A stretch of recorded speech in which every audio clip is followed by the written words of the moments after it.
오늘 말씀 제목은 하나님이 거하시는 곳 제목을 이렇게 잡았고요.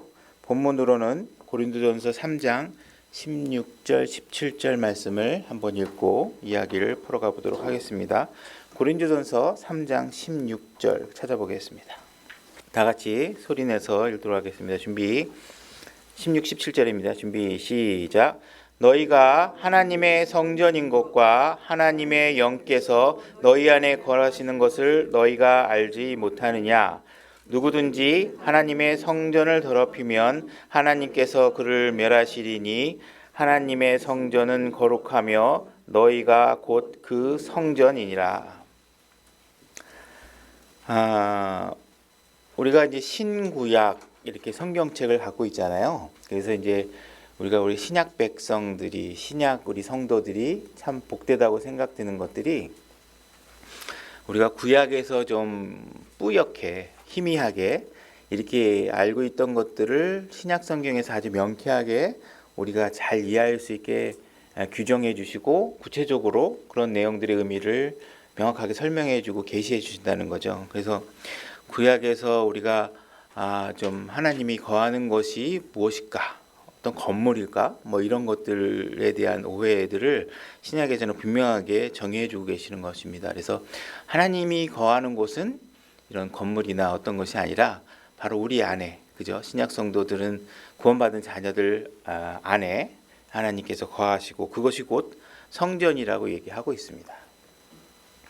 근데 우리가 다윗이 과연 하나님의 성전을 건축을 하게 되죠. 그죠? 하나님이 성전을 건축하게 되는데 하나님이 이제 나중에 찾아보겠지만 다윗이 생각하기에 왜 하나님의 성전을 짓고자 하는 마음이 들었을까? 그 전에 하나님께서 우리에게 지으라고 했던 최초의 건축물이라고 하면 성막이라는 게 있죠. 그죠? 하나님께서 시내산에서 하나님의 어떤 청사진을 통해서 이렇게 해서 성막을 져라 하고 했는데 다윗이 딱 보니까 나는 막 전쟁을 하고 막 부국강병을 해가지고 멋진 대궐 같은 집에 살고 있는데 하나님은 이상하게 초라한 데 살고 계시는 것 같아요. 그래서 이 다윗이 이것을 보고 멋있는 성전을 건축해야 되겠다 하는 마음의 어떤 동기를 갖고 건축을 하게 됩니다. 과연 그래서 우리가 이런 마음의 동기에 대해서 하나님이 주시는 우리의 교훈이 무엇인가? 왜 다윗은 그런 생각을 했을까? 과연 그러한 생각들은 하나님 보시기에 합당한 것이었을까? 그래서 우리가 하나님이 과연 거하시기 위해서 무엇이 필요하신 것이고 어떤 곳에서 살고자 우리와 함께 거하고자 하시는 것인가 이런 내용들을 한번 알아보려고 합니다. 그래서 하나님께서 좀 전에 제가 말씀드렸지만 우리가 처음에 성막이라는 것을 하나님께서 건축하게 하신 게 아마 유일하실 거예요. 건축물로서는. 그래서 그렇게 하고 있다가 이제 다윗을 통해서 마음을 갖게 하시고 결국은 솔로몬 왕을 통해서 건축을 하게 되죠. 성전을 만들게 되고 그래서 아주 고정된 건물로서 멋있는 건물을 만들게 됩니다. 그러고 나서 오늘날의 그런 건축물에 대한 맥락은 오늘날의 교회가 하나의 이어지는 맥락으로 볼 수 있겠죠. 교회 건물. 그래서 우리가 이렇게 교회 건물, 성전, 성막 이렇게 이어져 가면서 과연 우리가 함께 모이기 위해서 필요한 이런 교회나 건축물에 관한 우리의 관점이 어떻게 잡혀야지만 올바른 것인가 이런 부분들을 한번 생각해 보려고 해요. 그래서 우리가 이제 한번 그 다윗이 성전을 건축하고자 했던 마음이 들어가기 시작했던 장면으로 일단은 가볼 건데 사무엘하 7장으로 가보겠습니다. 사무엘하 7장 1절. 다윗이 성전을 건축하기 이전에 하나님이 성막을 만들어라 그랬을 때 그 성막은 일종의 텐트입니다. 텐트. 이동형 텐트. 금방 접었다 폈다 풀었다 할 수 있고 또 출애굽해서 이스라엘 백성들이 광야를 움직이기 위해서는 그 성막을 철거했다가 다시 장소가 정해지면 피고 그죠? 그래서 성소의 주 재료들이 어떤 천막이나 가죽 이런 것들을 주로 사용해서 지어졌죠. 근데 다윗은 이것을 이제 하나의 일종의 건물로 건축물로 이제 바꾸고자 하는 장면이 시작됩니다. 사무엘하 7장 1절입니다. 주께서 왕에게 사방에서 안식을 주시고, 사방에서 안식을 주셨다는 얘기는 전쟁 같은 것들이 소식들이 이제 줄어들어서 이제 나라의 국가에 어느 정도 평안이 왔다는 얘기겠죠. 그의 모든 원수로부터 벗어나게 하사 왕이 자기 집에 앉아 있을 때 왕이 대언자 나단에게 이르되 이제 보라 나는 백향목 집에 거하나 하나님의 궤는 휘장 안에 거하는도다 하매 이렇게 되어 있습니다. 자, 하나님이 만드신 그 집은 천막이고 초라해 보이고 자기가 살고 있는 집은 으리으리해 보이는 겁니다. 그래서 하나님이 저렇게 초라한 곳에 있으시면 안 되지 않나 하는 생각이 드는 거예요. 자, 하나님이 만든 성막이 초라해 보이는 우리의 관점은 어디에 있을까요? 그것은 바로 우리가 무엇인가를 외모로 취하는 우리의 습성과 우리의 죄성에 있습니다. 그죠? 하나님께서 만들어 놓은 것이 왜 우리 눈에는 자꾸 초라해 보일까요? 하나님이 하시는 일은 왜 이렇게 우리 눈에 보면 별것도 아닌 일로 보이고 거기에 내가 무엇인가 좀 더해서 멋있게 만들어야만 잘 될 거라고 생각하는 우리의 이런 자기의와 죄성은 왜 이렇게 끊임없이 하나님과 우리의 관계에 장애가 되게 만들까요? 그죠? 사울 왕이 기름 부음을 받고 아말렉 족속과 전쟁을 하던 때에도 하나님께서 아말렉 족속을 진멸하라고 합니다. 그런데 사울 왕은 거기 중에 살찐 소들이나 이렇게 전리품들을 남기게 되죠. 그래서 우리가 이제 하나님을 위해서 무언가 해야 되겠다고 생각이 드는 것, 이런 것들이 우리가 신앙생활할 때, 교회 생활할 때 끊임없이 우리들에게 하나님의 관계를 파괴시키는 역할로 작용할 때가 무지무지하게 많습니다. 하나님을 위해서 과연 무엇을 해야 되는 것이 하나님은 우리 인간의 도움을 필요로 하는 것인가? 그래서 사울 왕은 그런 것들을 그 전리품들을 남겨놓고 나서 왜 그런 걸 했냐? 뭐라 그러냐면 이 살찐 소와 이런 거는 하나님께 헌물로 드리고자 내가 남겨놨다고 그런 얘기를 합니다. 그죠? 무언가 하나님을 위해서 우리가 열심히 하겠다고 얘기합니다. 죄를 지으면서도 내가 하나님을 위해서 그렇게 했다고 얘기를 합니다. 우리는 다 하나님을 위해서 다 무언가를 하고 있죠. 그죠?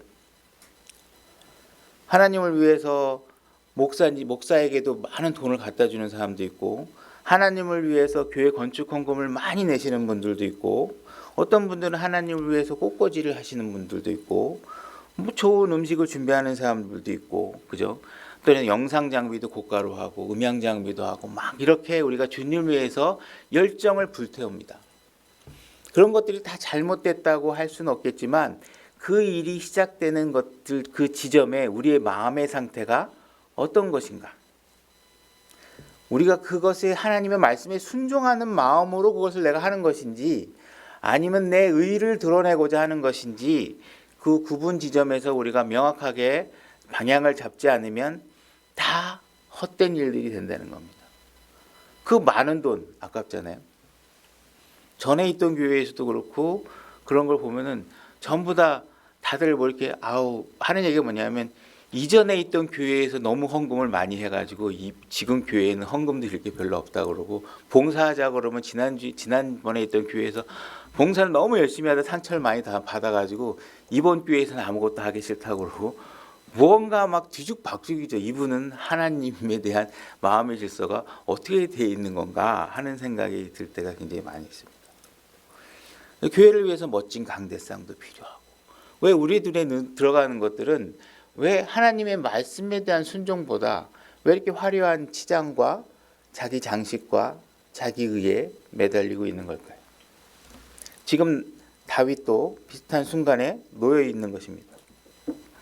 그래서 여러분 안에서 무언가 내가 하나님을 위해서 좋은 일을 해야 되겠다, 이런 신호가 오면 무조건 하시지 마시고 이것이 적절한 선에 머물러 있는가, 내가 향하고 있는 선에 대한 의지가 정말 하나님의 말씀에 순종하고자 하는 것인가, 이들이 내가 하고 있는 일을 하나도 모르더라도, 지금 옆에 있는 형제자매들이 내가 하고 있는 일이 하나도 모르더라도 내가 하나님을 위해서 하고 있는 이 일이 자체가 하나님 말씀에 순종하는 거라서 내가 누구에게가 드러내고 싶어하는 의도가 아니라 그냥 이름 없이 하나님 앞에 드려지는 것으로서 나를 희생하고자 하는 것인가, 아니면 목사님이 좀 봐줘야 될 것 같고 교회 성도들이 좀 봐줘야 될 것 같고 이게 내가 한 거라고 누군가가 좀 알아줘야 될 것 같고 하는 식의 마음이 우리 안에 있는지, 그런 부분들을 점검해 보셔야 돼요. 자, 3절 읽도록 하겠습니다. 7장 3절. 나단이 왕에게 이르되 주께서 왕과 함께 계시오니 가셔서 왕의 마음속에 있는 모든 것을 행하소서 하니라. 나단이라는 대언자가 하나님이 항상 다윗 왕과 함께 하지 않습니까? 그렇다 그러면 마음속에 있는 것들을 그대로 행하는 게 맞지 않겠습니까? 이제 이렇게 일단은 왕이 생각한 일에 찬성표를 던지는 말을 하는 것이죠. 근데 그 밤에 주의 말씀이 나단에게 임하니라 이르되, 자, 다시 하나님께서 나단을 통해서 이제 무엇인가 메시지를 전하려고 합니다. 가서 내 종 다윗에게 고하기를 주가 이같이 말하노라, 내가 나를 위해 내가 거할 집을 건축하겠느냐, 이렇게 말씀하고 계십니다. 자, 이 말의 의미는 뭐냐 하면 하나님께서 지금 되묻고 있는 거예요. 너 다윗에게 가서 이렇게 말해라. 내가 나를 위해서 뭔가 집을 짓겠다는 것이냐? 이렇게 물어보라는 거예요. 내가 이 하늘과 땅을 다 만드신 사람이라는 걸, 만든 신이라는 걸 몰라? 네가 입고 있는 옷, 네가 살고 있는 집, 네가 머물고 있는 이 땅, 네가 보고 있는 이 하늘, 별, 이 모든 것을 내가 만들었는데 내가 너처럼 돈이 없어서 성막을 지어놨다고 생각하냐? 내가 너처럼 능력이 없어서, 네 능력이 필요해서 나는 네 능력만큼 안 돼서 성막을 초라하게 지어놨다고 너 생각하냐? 이걸 물어보라는 겁니다. 이걸 물어보는 거예요, 하나님께서. 내가 우주를 창조한 사람인데 너는 왜 자꾸 나를 이렇게 네 눈으로만 자꾸 바라보고 내 그 안에 깊숙한 뜻을 잘 모르느냐? 그죠? 성막은 밖에서 볼 때는 오소리 가죽인가요? 하여튼 뭐 이렇게 초라해 보인대 그러더라고요. 근데 안으로 들어가면 정교하게 수놓은 실들과 이런 것들이 있죠. 그래서 하나님께서는 외모로 드러내지 아니하시고 그 안에 속안의 내용물을 보신단 말이에요. 하나님 그 안에는 많은 메시지를 담기고 있는 성막이잖아요, 그죠? 그런 하나님의 심오한 뜻을 잘 모르고 네가 네 눈으로 보고 저건 너무 초라해. 그래서 뭘 하겠다는 거예요. 그래서 하나님께 이런 뉘앙스로 물어보고 계시는 거예요. 너 잘 생각해봐. 너 지금 그런 생각의 출처가 뭐야? 이런 식의 뉘앙스로 지금 하나님께 반문하고 계시는 겁니다. 6절. 내가 이스라엘 자손을 이집트에서 데리고 올라온 때부터 심지어 이날까지 아무 집에도 거하지 아니하고 장막과 성막 안에서 걸었나니. 하나님께서는 우리 가운데 거하시는 분이십니다. 하나님께서는 말씀이 육신이 되어서 우리 안에 거하시는 분이십니다. 하나님은 인간의 손으로 만든 어떤 집에 거하시는 분이 아니심을 다시 한번 확인해 주고 계시는 겁니다. 그죠? 그래서 우리는 자꾸 인간이 지은 어떤 건물, 집에 하나님이 거하신다고 생각을 하는 것이죠. 그래서 하나님은 교회에 와야 계시고, 그죠? 성전에 가야 있고, 이스라엘 땅에 가야 뭐가 있고, 뭐 이런 식으로 생각하는 거죠. 그러나 그렇지 않다는, 우리 안에 거하신다고 지금 확인하고 계시는 겁니다. 7절. 내가 이스라엘의 모든 자손과 함께 걸은 모든 곳에서 내가 내 백성 이스라엘을 먹이라고 명령한 이스라엘 지파들 중에 어느 지파에게 이르기를 너희가 어찌하여 나를 위하여 백향목집을 건축하지 아니하느냐 하고 한마디라도 말하였느냐. 이렇게 내가 언제 너희들한테 왜 내 집이 이렇게 초라하게 만들어놨어? 백향목 가져다가 좀 만들어 놓지 하고 내가 언제 요구한 적이 있더냐 하고 물어보는 거예요. 하나님이 그거 할 줄 몰라서 안 하시는 거 아니잖아요. 그죠? 근데 다윗이 그런 생각을 하고 있어요. 그래서 다윗에게 너 좀 스스로 다시 판단 좀 해볼래? 하고 지금 기회를 주고 계시는 거예요. 판단해봐라. 응? 나는 백향목집 원한 적이 없는데 너 왜 나를 위해서 이런 걸 만들려고 하지? 이렇게 하고 물어보시는. 그거 좀 한마디 좀 해봐라. 응? 그런 말을 한번 생각해봐라. 이렇게 얘기하는 11절.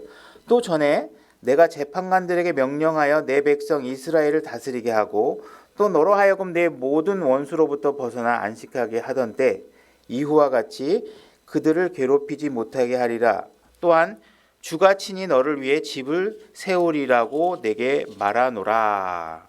자, 하나님께서는 지금 도리어 무엇을 얘기하고 계시냐면 네가 나를 위해서 집을 짓겠다고 하는 것이냐? 내가 너한테 언제 백향목 집으로 만들어 준다고 한 적 있어? 만들어 달라고 한 적 있어? 아니야.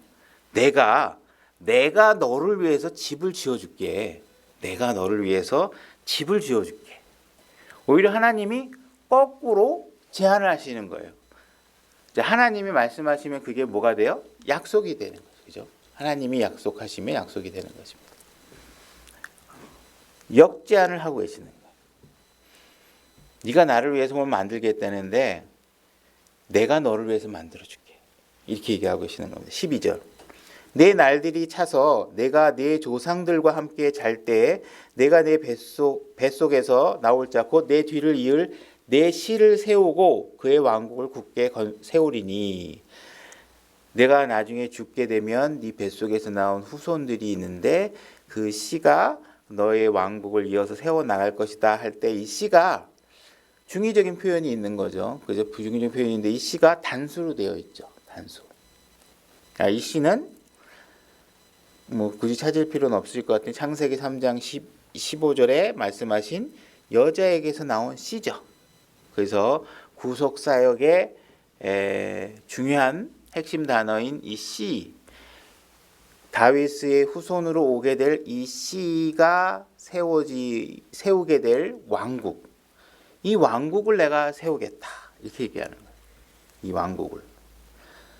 그래서 하나님께서는 실질적으로 다윗이 여러분들 다 알다시피 다윗이 하고 하는 일을 제재하지는 않습니다. 제재하지 않아요. 하나님이 하시는 일들 중엔 하나님의 의지를 갖고 하시는 일들도 있지만 사람들이 자꾸 때를 쓰고 하고자 해서 하나님이 허락하시는 일들이 있죠. 그 중에 대표적인 게 뭐냐면 왕이라는 제도입니다. 왕.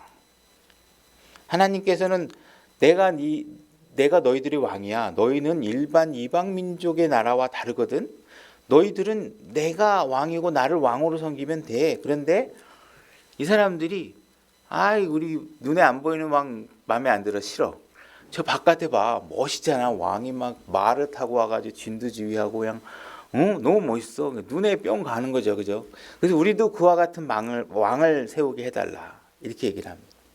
그래서 왕의 제도가 인간들의 요구로 인해서 하나님께서 허락하신 제도가 되죠. 그죠?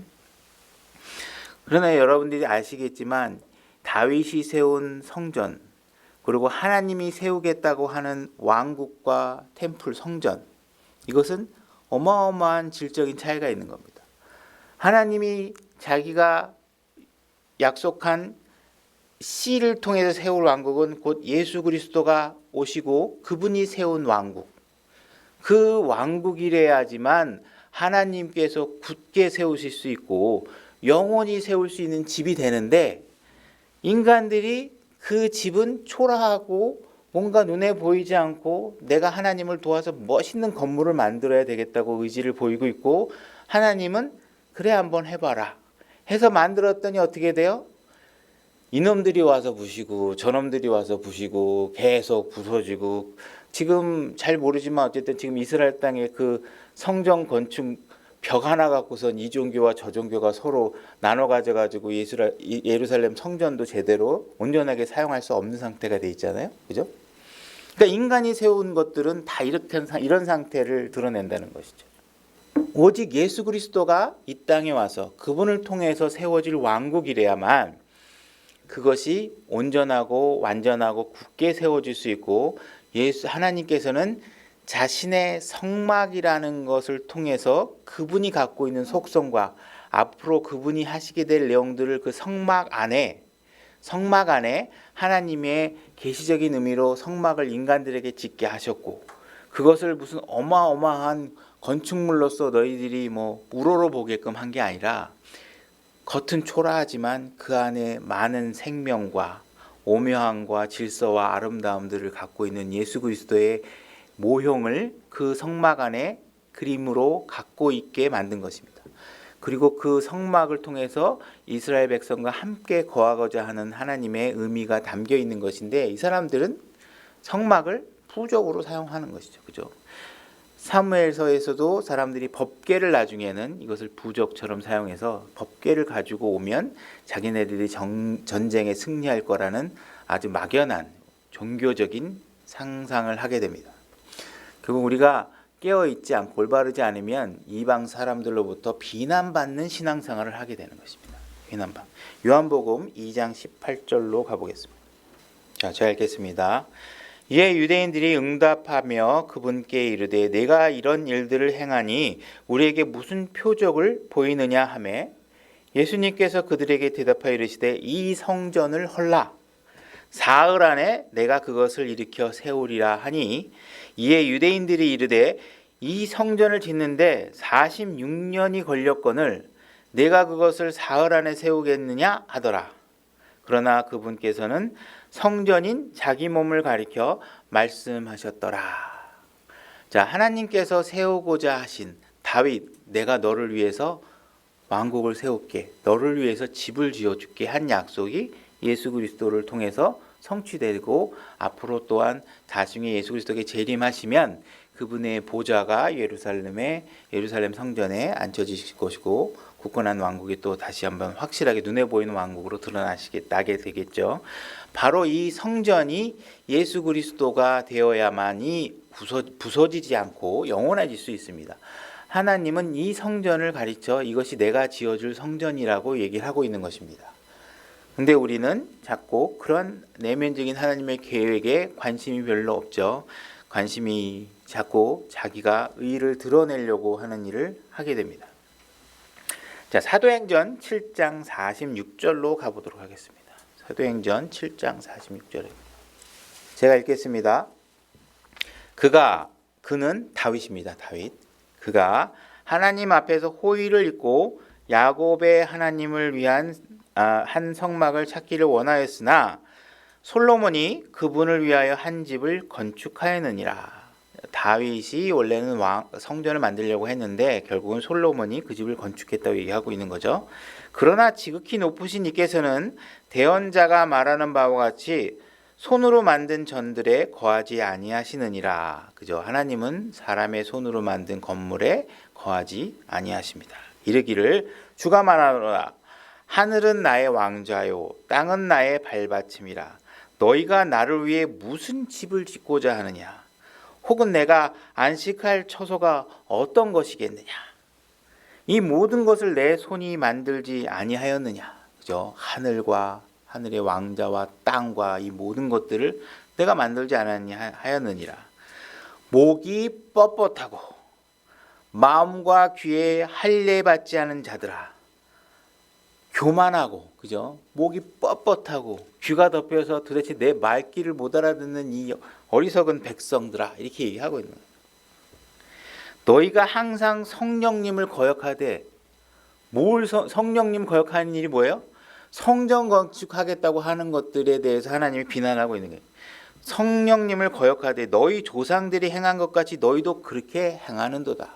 너희 조상들이 성전을 건축했던 일들이 목이 뻣뻣해서 한 일이고 귀가 덮여서 한 일들이고, 그것이 성령님을 거역하는 일들을 행한 것인데 그런 일들을 너희가 또 하려고 하느냐? 그죠? 진짜 완전한 성전, 예수 그리스도가 이 땅에 왔는데 그건 니들이 안 보고, 그분은 십자가에 못 박고 뭐 이런 얘기를 하고 있는 거예요. 그죠? 그러니까 우리가 무언가 하나님을 위해서 뭘 하겠다고 할 때 그 열심과 열정이 정말 하나님을 위한 것인지 자기 만족인지 물어보면 다 부인하겠죠. 다 내가 하나님, 왜 내 말을 오해해? 난 하나님을 위해서 한 것이야. 근데 누가 봐도 다 자기를 위해서 한 것 같은데 자기가 자기를 속이는 거죠. 아니야, 난 하나님을 위해서 한 거야. 그지? 내 안에 막 위로를 하는 겁니다. 저 사람들이 날 그냥 비난할 뿐이야. 난 하나님을 위해서 한 일들이야. 이러고 자기를 속이는 일을 하지만 하나님을 거역하는 일들을 또 많이 한다는 거예요. 교회 안에서. 열왕기상 5장 1절로 가서 우리가 솔로몬이 직접 성전을 건축하는 장면으로 가보도록 하겠습니다. 열왕기상 5장 1절로 가겠습니다. 제가 읽겠습니다. 그들이 솔로몬에게 기름을 부어 그의 아버지 대신 왕으로 삼았다는 것을 두로 왕 히람이 들었으므로 그가 자기 신하들을 그에게 보내었으니 이는 히람이 늘 다윗을 사랑하였기 때문이라. 그러니까 다윗과 히람의 왕의 두로라는 국가는 이스라엘 국가가 있으면 이스라엘 경계 위쪽으로 북쪽으로 있는 나라입니다. 자, 이 북쪽에 있는 두로 왕과 친분이 있었던 것이죠. 그래서 이제 그 아들 솔로몬이 왕으로 취임했다는 얘기를 두로 왕 히람이 이제 알게 되었습니다. 2절 솔로몬이 히람에게 사람을 보내어 이르되 당신도 알거니와 내 아버지 다윗이 자기 사방의 전쟁으로 인하여 주 곧 자신의 하나님의 이름을 위한 집을 건축하지 못하였는데 마침내 주께서 그들을 그의 발바닥 밑에 두셨나이다. 그러나 이제 주 내 하나님께서 사방에서 내게 안식을 주셨으므로 대적도 없고 재앙도 없나이다. 주께서 아버지 다윗에게 말씀하여 이르시되 내가 내 대신 내 왕자에 세울 내 아들 곧 그가 내 이름을 위해 집을 건축하리라 하신 대로 하소서. 내가 주 내 하나님의 이름을 위해 집을 건축하려 하오니. 자, 이제 솔로몬이 본격적으로 건축을 하기 위해서 두로 왕에게 도움을 요청하는 내용을 보내는 것입니다. 그래서 아버지가 지으려고 했지만 하나님이 아들에게 지으라고 했던 그 내용을 그대로 하겠다 이런 얘기입니다. 6절 그러므로 이제 당신은 명령을 내리사 그들이 그러니까 히람 왕에게 얘기하는 겁니다. 그들이 나를 위해 레바논에서 백향목을 베어내게 하소서. 내 종들이 당신의 종들과 함께할 것이요. 자, 여기 보게 되면 성전을 건축하려고 하는데 히람 왕에게 뭐라 그러냐, 백향목을 보내주는데 그게 누구를 위한 거라고 지금 얘기하고 있어요? 나를 위해 이렇게 돼 있죠. 나를 위해. 지금 이 출발 자체에 무언가 안 좋은 기미가 들어가 있습니다. 주님을 위해 하나님을 위해 내가 성전을 건축하겠다 이렇게 돼야 되는데 나를 위해 이렇게 부지불식간에 자기도 모르게 자기의 본심이 드러나는 단어들이 섞여 있죠. 그죠? 나를 위해 백향목을 보내주십시오. 내 종들이 당신의 종들과 함께할 것이요 또 당신이 지정하는 모든 것에 따라 내가 당신의 종들의 삭슬을 당신에게 주리다. 당신도 알거니와 우리 가운데는 시돈 사람들처럼 제목을 잘 벨 수 있는 자가 없나이다 아니라.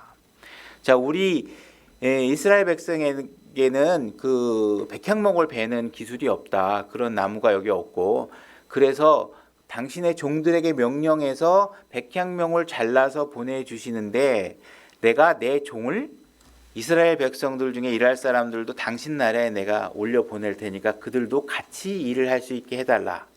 그리고 당신 백성이 일하도록 한 그 당신의 백성에게 줘야 될 삭슨 내가 달라는 대로 다 주겠다. 이런 얘기를 하고 있는 겁니다. 삭슨 당신에게 내가 다 주겠습니다. 이렇게 얘기했습니다.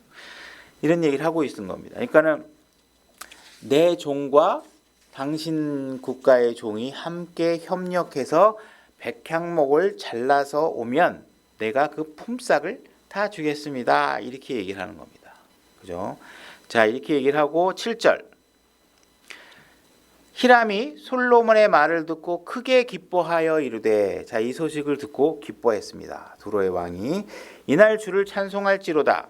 그분께서 당신에게 지혜로운 아들을 주사 이 큰 백성을 다스리게 하셨도다 하고 지금 지혜로운 왕입니다 하고 히람 왕이 지금 솔로몬을 우쭈쭈쭈쭈쭈쭈 하고 있는 겁니다.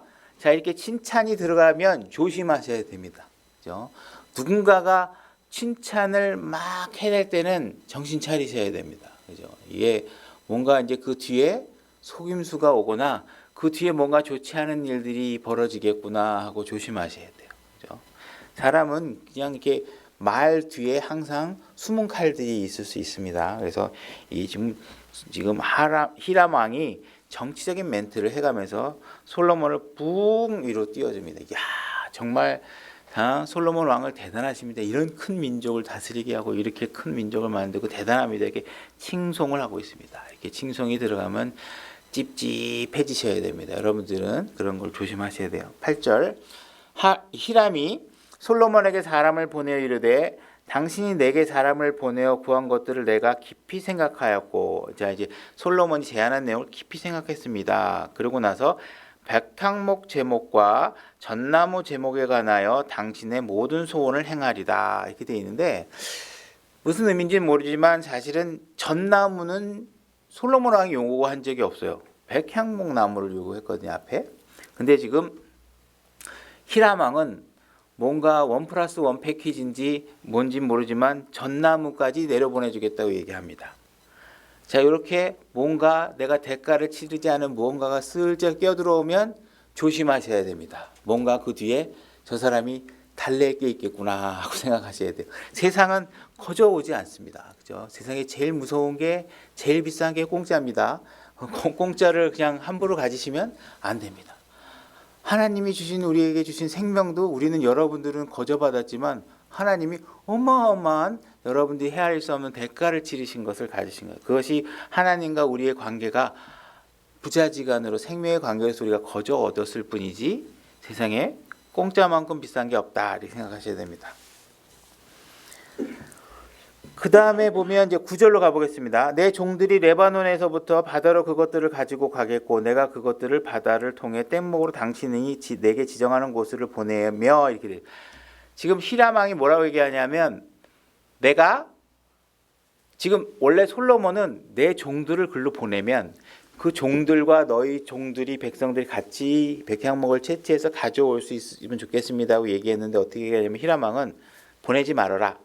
보내지 말고 내가 다 잘라서 네가 지정한 곳으로 내가 바다로 물로 이동해서 보낼 테니까 거기서 받아라 이렇게 얘기를 하고 있는 겁니다. 그러니까 히람 왕 입장에서는 다른 나라의 백성이 와갖고 자기의 어떤 기술 유출이든지 아니면 내부의 정보 유출이라든지 보안적인 문제로 다른 국가의 백성이 와서 일하는 것이 탐탁지 않았겠죠. 그래서 그것은 정중하게 거주를 하고 있는 겁니다. 그래서 내가 지정한 곳으로 내가 뗏목을 통해서 나무를 보내겠다 이렇게 얘기하고 있습니다. 거기서 그것들을 부리리니 당신은 그것을 거기서 받아라. 그냥 내가 보내는 걸 받기만 하십시오 이렇게 얘기합니다.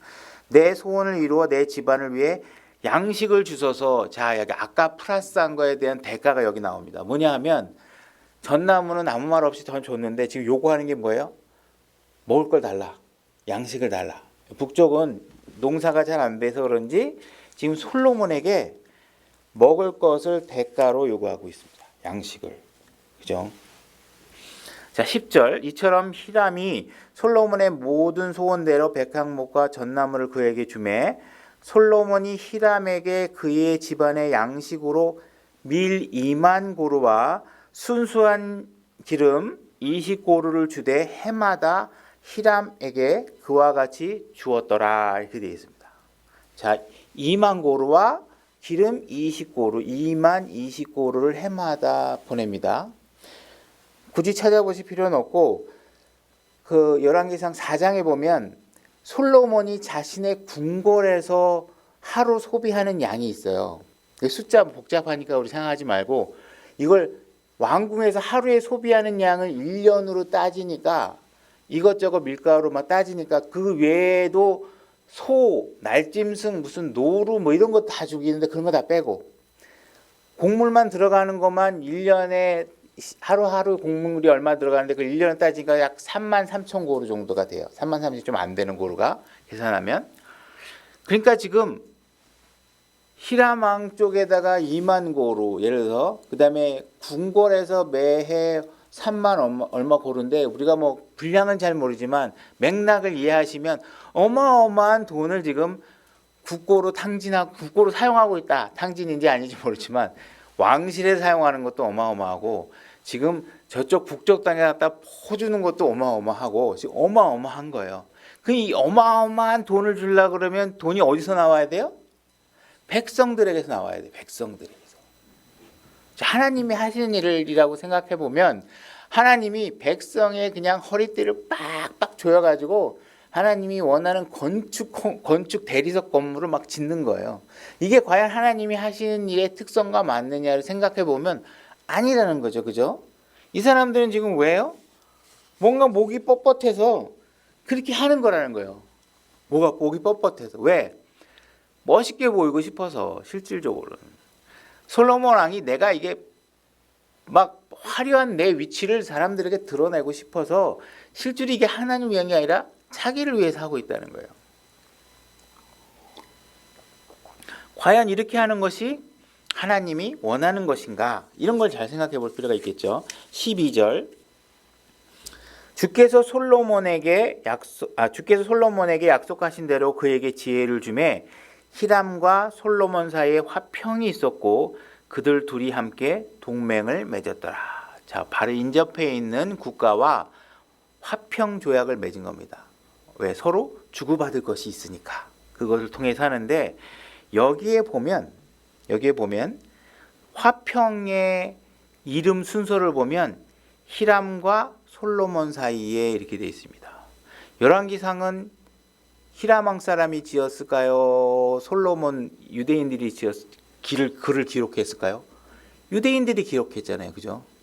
그래서 한국 사람이 기록하면 미국과 한국의 평화 조약이다 그러면 어떤 식으로 해요? 한미 평화 조약 이렇게 하죠. 미한 평화 조약 이렇게 안 해요. 그죠? 중국과 한국의 정상회담이 있다 그러면 한중 정상회담 그러지 중한 정상회담 안 그래요. 근데 지금 여기 보니까 히람 왕이 먼저 이름이 거명돼 있어요. 히람 왕이 먼저 되고 솔로몬이 뒤에 이름이 돼 있어요. 이게 뭐예요? 가불이 바뀌어 있어요. 가불이 바뀌어 있어요. 자, 하나님은 가인에게도 그렇고 이스라엘 민족에게도 그렇고 하나님은 가인이 아벨과 사이의 형이에요. 근데 가인의 형의 권리가 빼앗기죠. 살인함으로 인해서. 자, 이스라엘 민족을 하나님께서 내 맏아들이다. 내 백성이다. 특별한 민족이다 하고 장자로서 모든 민족중 가운데 가장 최머리로서의 민족이라고 하나님께 세워놨는데 지금 상태가 어떻게 됐어요? 다른 민족 밑으로 들어가 버렸어요. 가불이 바뀌어 버렸어요.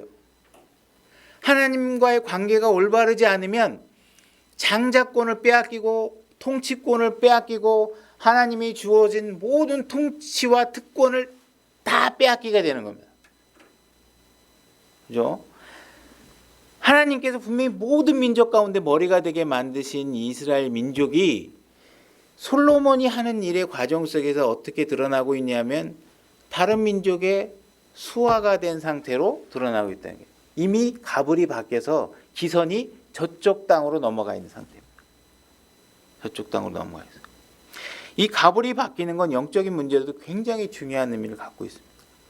가인에게 줬던 권리가 빼앗기게 된 것도 이스라엘 민족이 갖고 있었던 민족의 우수성이 예수 그리스도를 거부함으로 인해서 빼앗기고 쫓겨나고 흩어지고 가인도 위치를 빼앗기고 쫓겨나고 그죠? 이런 부분들이 지금 솔로몬의 왕을 통해서 징조가 일어나고 있는 것입니다. 분명히.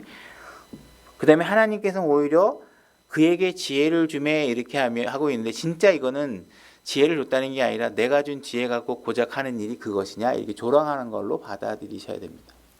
내가 너에게 지혜를 줬는데 고작 했더니 가불이 밖에서 네가 종이 돼? 이방 민족의 머리를 수그리고 그 모든 권한을 그에게 줘? 이렇게 되는 겁니다.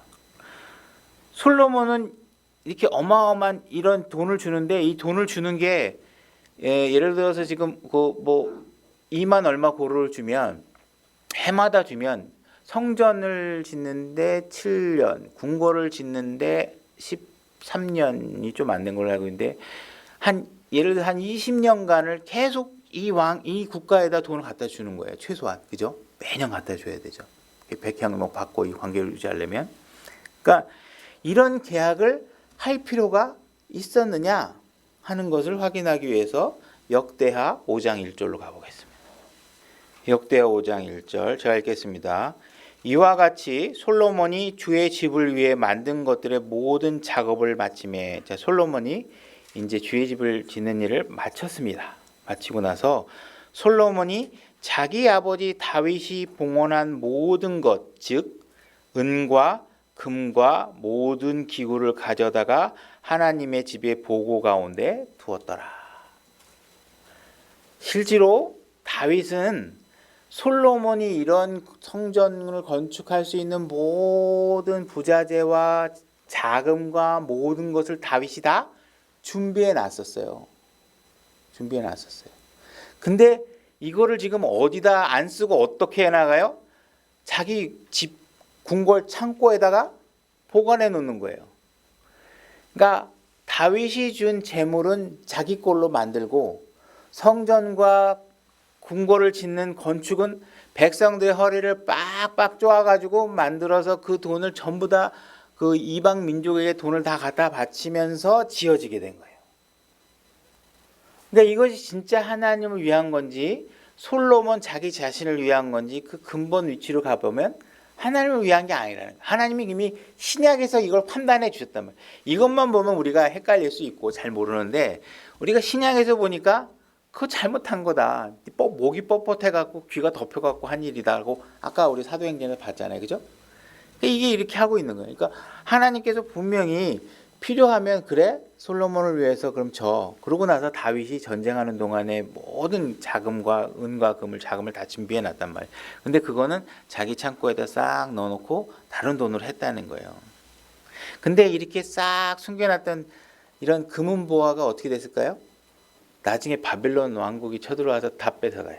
다 뺏어갑니다. 그래서 이런 것들이 어리석은 것이죠. 어리석은 것입니다.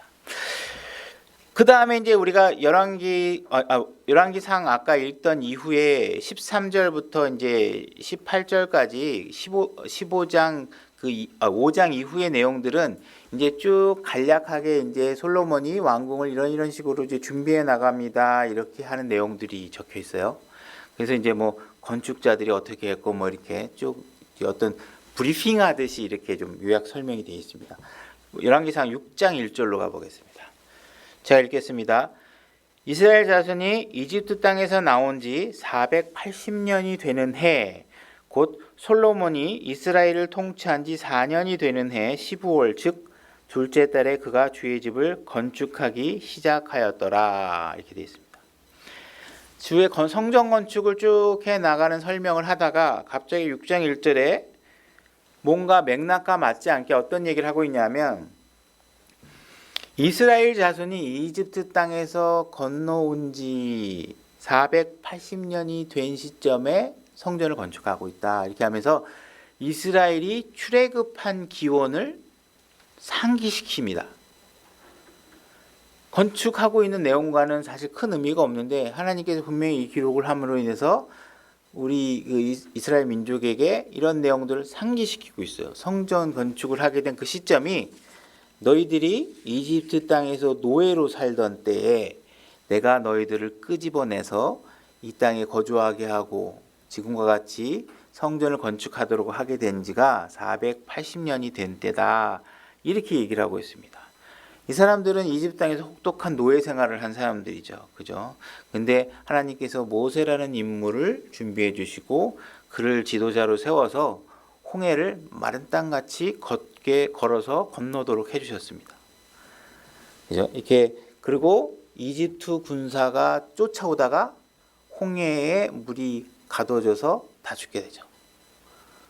그래서 이런 상황들이 벌어지고 나니까 이스라엘 백성들이 그런 장면들을 눈으로 목격하고 하나님을 찬송하고 찬양하고 경배하고 하는 기쁨에 대한 표현이 출애굽기에 나옵니다. 출애굽기 15장 13절로 가보겠습니다. 출애굽기 15장 13절입니다. 출애굽기 15장 13절입니다. 저 앞절에서 이제 홍해를 가르고 뭐 한 내용들이 쭉 진행되죠. 건너와서 이제 이스라엘 백성은 이런 이야기를 합니다. 주께서 구속하신 백성을 주께서 주의 긍휼로 인도하시되 주의 힘으로 그들을 안내하사 주의 거룩한 처소에 이르게 하셨나이다. 자, 지금 이스라엘 백성이 이집트 땅에서 막 홍해를 건너왔어요. 그러면 아직 시내산에서 성막에 대해서 계시받아서 지은 적도 없고 아무것도 한 게 그냥 노예들이 그냥 무리지어서 홍해를 건너기만 했는데 지금 하나님 뭐라고 그러냐면 주의 거룩한 처소에 이르게 하셨다 이렇게 얘기하고 있어요. 이 주의 거룩한 처소를 하나님께서는 무슨 의미로 기억하신 건가? 하나님께서 주의 거룩하게 주님이 머물 수 있는 처소를 어디다 만들어 놨다는 얘기지? 아직 아무것도 없고 지금 거할 땅도 없고 아무것도 없는데 처소에 이르게 하셨다고 되어 있어요. 그죠? 14절 백성이 듣고 두려워하며 슬픔이 팔레스티나 거주민들을 사로잡으리니 그때 에돔의 추장들이 놀랐고 모압의 병사들이 벌벌 떨며 가나안의 모든 거주민들이 노구리로다. 이게 하나님이 행하신 일들에 대한 소문이 때문에 애들이 벌벌벌 떠는 거죠. 주변 나라들이 이스라엘 백성들을 보고 막 놀라는 겁니다. 16절 그들에게 두려움과 무서움이 덮침에 주의 팔의 위대하심으로 인하여 그들이 돌같이 잠잠하리니 오 주여 주의 백성이 건널 때까지 곧 주께서 사신 그 백성이 건널 때까지 그리하리이다. 자 17절 이제 주의 있게 읽겠습니다. 주께서 그들을 데려오사 주의 상속 재산의 산에 심으리니 이 산은 아마도 이제 시온산을 의미한다고 볼 수 있습니다. 시온산으로 이제 하나님께서 인도해 가실 건데 거기다가 이 백성들을 데려다 놓을 겁니다. 오 주여 그곳이 무엇인지를 우리가 이제 오늘 지금 정의를 내려야 됩니다. 그곳은 주께서 친히 거하시려고 만든 곳이니이다. 오 주여 그곳은 주의 손이 세우신 성소로소이다 이렇게 되어 있어요.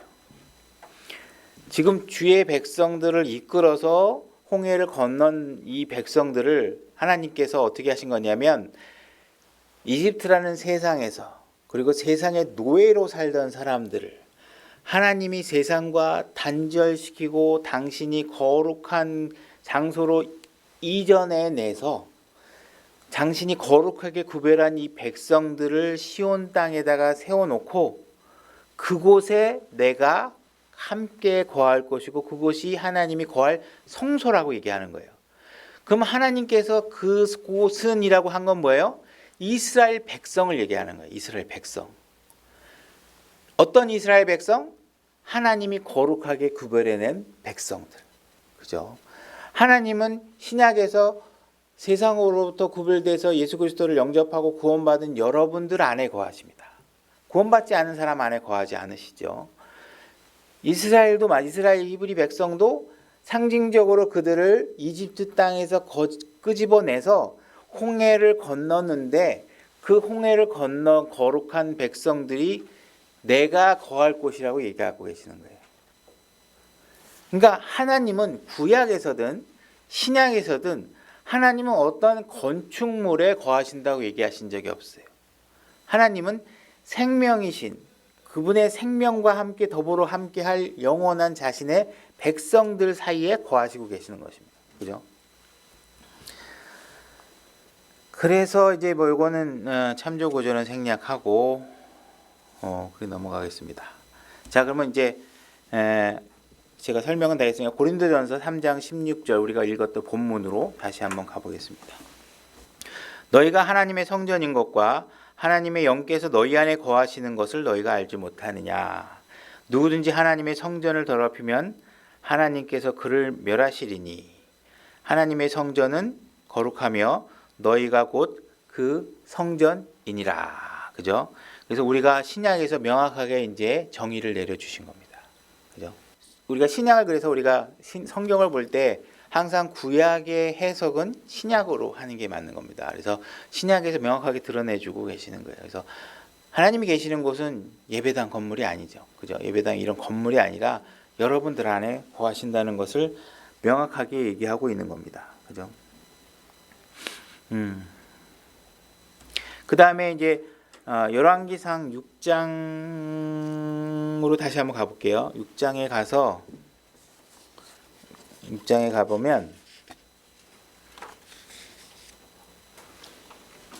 우리가 6장 1절을 읽었어요. 아까 6장 1절을 이집트에서 나온 지 뭐 480년이 됐다 이렇게 이야기를 읽었고 2절부터는 성전을 건축하는 내용이 쭉 나와요. 근데 그 내용이 아주 대강대강 나와요. 대강대강 나와요. 하나님께서 성막을 건축하라고 할 때 그 성막에 대한 설명은 어떨까요? 지금도 재현이 가능할 정도의 상세한 설명을 하고 계세요. 근데 솔로몬이 지은 어마어마한 구조물은 대강대강 설명하십니다. 그냥 이렇게 어떻게 지었다 이렇게 대강 나와요. 그러니까 하나님의 마음이 어떻다는 거예요? 이거 다시 만들 필요도 없고 그것 자세하게 공부할 필요도 없고 그냥 니들의 조상들이 이런 일을 했어 하는 내용으로 기록해 놓으신 거예요. 그러니까 우리가 또 솔로몬이 갖고 있었던 열정이나 이런 것들이 하나님 앞에 합당한 내용이 아니고 하나님이 하라고 한 내용도 아니라는 것을 그 설명의 모양새만 봐도 알 수 있는 거죠. 그죠? 하나님이 성막을 건축할 때는 어떤 실을 쓰고 어떤 가죽을 쓰고 담장의 높이는 어떻고 막 세세하게 다 설명하십니다. 겉에서 보기에는 허술해 보이지만 예수님의 모습은 이 땅의 초림 때의 모습은 굉장히 볼품없어 보였지만 그분이 하신 사역과 내용은 하나님이 감탄할 정도로 아름답고 영광스러운 일을 하신 분이시죠. 그래서 우리의 눈은 사람을 외모로 판단하는 데 있으면 안 됩니다. 눈을 감고 사시는 게 더 낫겠죠. 자꾸 현혹되는 게 너무 많으니까. 그죠? 그래서 이렇게 해가지고 10절까지 대강 넘어가는데 자 10절까지 이렇게 설명하고 나면 사실은 14절로 바로 넘어가야 문맥상 자연스럽습니다. 이렇게 하고 나면 하나님께서 14절 이와 같이 솔로몬이 그 집을 건축하여 완성했다. 그죠? 이렇게 딱 끝맺으면 되는데 11절에 무언가 삽입구절 형식으로 앞뒤 맥락과 다른 내용이 또 들어가 있습니다. 그래서 11절을 한번 읽어볼게요. 자, 주의 말씀이 솔로몬에게 임하니라. 이르시되 솔로몬에게 지금 하나님이 영이 임해서 지금 물어보는 거예요. 솔로몬에게 무슨 말을 하고 계시는 거예요. 네가 건축하고 있는 이 집으로 말하건대 이렇게 얘기하십니다. 자, 여러분들이 입장을 바꿔놓고 생각해요. 여러분들이 솔로몬의 입장이 있다고 생각해요. 해보세요. 여러분들이 지금 이 성전을 막 건축했어요. 뭐 이해하기 쉽게 우리 낮은 마음 침례교회를 잘 꾸며놨어요. 우리가 엘리베이터도 있고 냉난방기도 있고 지하도 아니고 습기도 없고 그랬을 때 하나님이 다 와가지고 성시가 네가 낮은 마음 침례교회 준비해 놓은 거 있는데 그러면 내 마음이 어떨까요? 막 벌렁벌렁 너 너무 잘했다. 응? 그죠? 엘리베이터가 있어서 불편한 사람도 정말 잘 올 수 있을 것 같고 지하철은 눅눅하지 않아서 많은 사람들이 호흡기에 질병도 안 올 것 같아서 정말 잘했다. 이런 말을 듣고 싶은 마음이 막 두근반 세근반 하지 않으시겠어요? 그죠? 그렇게 하실 것 같죠. 그죠? 누구나 솔로몬도 그럴 입장일 것 같아요. 근데 하나님이 풀어나는 얘기가 무엇인지 한번 볼게요. 만일 내가 내 법규 안에서 걷고 내 판단의 법도를 집행하며 내 모든 명령을 지켜 그것들 안에서 걸으면 내가 내 아버지 다윗에게 한 내 말을 내게 행할 것이요. 이렇게 얘기합니다. 지금 뜬금없이 성전 건축하고는 아무 상관도 없는 얘기를 하시는데 뭐냐면 네가 내 말을 좀 잘 지키면 네가 나와 함께 더불어 잘 살 거고 그렇지 않으면 안 될 거야. 그러니까 내 말의 법을 좀 잘 지키지 않을래? 하고 이 말을 하고 있는 거예요. 그죠? 그러면 내 아버지 다윗에게 한 말을 내가 이루겠다 했잖아요. 뭐 네가 내 말을 잘 지키면 그럼 하나님께서 아까 약속하신 내용이야. 이게 다윗에게 한 약속이 뭐였어요? 내가 너를 위해서 집을 지어줄게. 그거 내가 할 거니까 하는 조건이 뭐예요? 너 내 말씀의 법을 좀 잘 지켜다오. 성전 건축 그거 내가 하라고 그런 거 아닌데 왜 쓸데없는 데 열심을 내냐. 그게 중요한 게 아니고 내 말의 법을 잘 지켜다오. 그러면 그 부서지는 거 말고 내가 진짜 튼튼한 마징가 제트 같은 거 내가 하나 만들어줄게. 그때까지 그냥 가만히 있었으면 좋았을 텐데 하고 지금 많은 내용들이 숨겨져 있는 뉘앙스가 전개되고 있는 거라고 보시면 될 것 같아요. 그죠? 그래서 다윗에게 행한 내용들은 우리가 아까 읽었으니까 생략할게요. 그죠? 그래서 분명히 그 이후에 올 하나님의 씨, 여자에게서 날 씨를 위한 왕국을 세워줄 것이라고 약속했는데 다윗에게 한 약속이죠. 다윗이 내가 이 성전을 짓겠습니다. 아니야, 내가 너를 위해 지어줄게.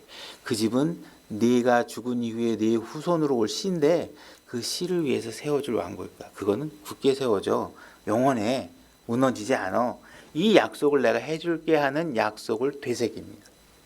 그죠? 그래서 우리는 하나님의 일을 한다고 하고 하나님의 어떤 집을 지어주고 하나님을 위해서 무언가 만들어준다고 하면서 실질적인 내부적인 동기는 다 자기예요. 나를 위해서 하는 거예요. 그죠?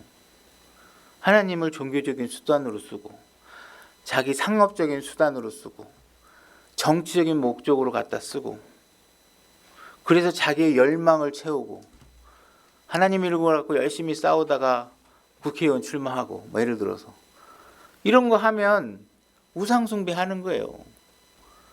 그들이 그리스도의 심판석 앞에 쓸지 백보자 심판석 앞에 쓸지 조심하지 않으면 우리는 판단할 수 있는 능력은 없지만 각자 우리 스스로가 남의 신앙이야 우리가 얘기할 거 없죠. 그리고 지금 하나님은 계속 이스라엘 백성에게 얘기하고 있는 거예요. 하나님은 자기 백성의 죄를 지적하는 거예요. 신천지 이런 사람들이 뭘 잘못하는지는 우리하고 아무 상관없어요. 그건 하나님께서 알아서 하신 거예요. 문제는 나에게는 낮은 마음 침략이 여러 번이 그죠? 감독과 양으로서 만난 우리가 하나님의 말씀 안에서 정도를 너무 지나쳐서 하나님을 위한다고 하는 일들이 다 쓸데없고 쓰레기 같고 걸레 같은 일들을 할 필요가 없잖아요. 그죠? 안 하는 일은 뭐예요? 내 의의를 죽이고 말씀의 분별력을 갖고 그죠? 내 생각에 머물러 있지 말고 하나님은 이럴 것이야 이렇게 생각하지 마시고 기록된 말씀을 분별력 있게 받아들여서 신앙생활을 하셔야 되잖아요. 그죠? 자, 사도행전 17장 22절로 가볼게요. 사도행전 17장 22절. 제가 읽겠습니다. 그때 바울이 마르스 언덕 가운데 서서 이르되 너희 아테네 사람들아 내가 알고 보니 너희가 모든 것에서 지나치게 미신에 사로잡혔도다. 내가 지나다니며 너희가 섬기는 것을 보다가 알지 못하는 신에게라고 새긴 글이 있는 제단을 발견하였나니 그런즉 너희가 알지 못하고 경배하는 그분을 내가 너희에게 밝히 알려주리라. 지금 하도 신들이 많아서 이름도 못 줘. 이름도 너무 많아가지고 이런 상태죠. 그죠? 24절 세상과 그 안에 모든 것을 만드신 하나님은 하늘과 땅의 주심으로 손으로 만든 전들에 거하지 아니하시고 또 무엇인가를 필요로 하시는 것처럼 사람들의 손을 통해 경배를 받지 아니하시나니 이는 그분께서 모든 사람에게 생명과 숨과 모든 것을 주시기 때문이라. 그분은 생명과 함께 거하시는 분이시죠. 호흡하지 않는 건물과 함께 거하시는 분이 아니십니다. 자, 로마서 10장 2절로 가보겠습니다. 제가 읽겠습니다. 내가 그들에 대해 증언하노니 그들이 하나님께 대한 열심은 있으나 지식에 따른 것은 아니니라. 지금 사도 바울이 로마서의 저자죠. 사도 바울이 지금 이 얘기를 하고 있습니다. 저 사람들은 하나님에 대한 열심은 있는데 지식에 따른 것은 아니니라 이렇게 얘기하고 있어요. 그런데 이 말을 하고 있는 사도 바울은 여기에 해당될까요? 안 될까요? 사도 바울도 해당되잖아요. 하나님에 대한 열심은 있었는데 지식에 따른 것이 아니다 보니까 어떻게 교회를 핍박했잖아요. 3절 그들이 하나님의 의를 알지 못하며 자기 자신의 의를 세우려고 다니면서 하나님의 의에 복종하지 아니하였느니라. 결국은 우리가 하는 일들은 자꾸 자기 의를 내세워서 하나님의 의를 가리는 일을 하고 있는 거예요. 그래서 이런 사람들이 하나님에 대한 열심은 너무 많아. 우리 신천지나 이렇게 다른 종교도 보면 열심이 너무 많잖아요. 그죠? 얼마나 열심히 많으면 그냥 소금물에 모든 바이러스가 죽는다고도 생각도 하고 막 안수기도 받으면 병이 낫는다고 생각하고 막 이러잖아요. 이런 믿음으로 따지면 우리보다 그들의 믿음이 어마어마하게 더 좋을지도 몰라요. 근데 그게 지식에 따른 게 아니잖아요. 우리가 설명하기 위해서 극단화시켜서 얘기하면 그 사람들은 바보 같고 나는 아닌 것 같지만 작은 단계에서부터 우리가 자꾸 그런 일을 한다고요. 모든 일에서.